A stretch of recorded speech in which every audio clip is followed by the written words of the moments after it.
नमस्कार मैत्रिणींनो. तर आज आपण बनवत आहोत खोबऱ्याच्या वड्या म्हणजेच नारळाच्या वड्या. त्यासाठी घेतले साजूक तूप. तर ह्या तुपामध्ये खोबरं जे ते खिसून मिक्सरमधून बारीक करून घेतलेलं आहे. त्यासोबतच आपण या खोबऱ्याला गुलाबी रंगावरती परतून घेणार आहोत. तर आपण हे खोबरं गॅसवरती तयार करून घेणार आहोत. आणि हे जे खोबरं आहे ते सतत हलवत ठेवावं लागणार आहे, कारण ते करपून जाऊ शकतं. छान हळूवार हाताने त्याला हलवत राहायचं आहे.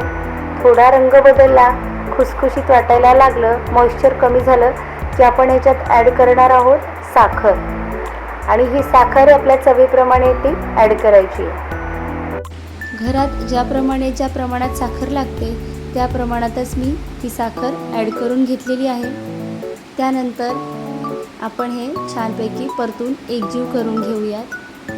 सतत हलवत राहायचे. याच्यात तुम्ही दूधसुद्धा टाकू शकता, जेणेकरून ही जी वडी आहे ती अजून छान लागेल.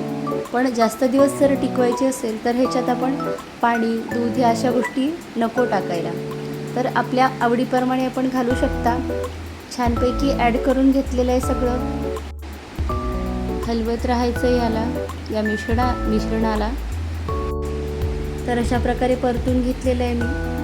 आणि आता हे थोडंसं मिश्रण जे आहे ते ताटावरती वड्या पाडण्यासाठी काढून घेणार आहोत. अशा प्रकारे काढून घेतलेलं आहे आणि एकसारखं वड्यांसाठी थापून घ्यायचं आहे. त्यानंतर ओल्या असतानाच ह्याच्या मी वड्या पाडून घेणार आहे. अशा प्रकारे एकसारखं करून घेते सगळ्या बाजूने. गरम आहे तर याला गार करायला ठेवायचे आणि अशा प्रकारे वड्या पाडून घेतल्या. तर आपल्याला रेसिपी आवडल्यास नक्की लाईक, शेअर, सबस्क्राईब करा. थँक्यू.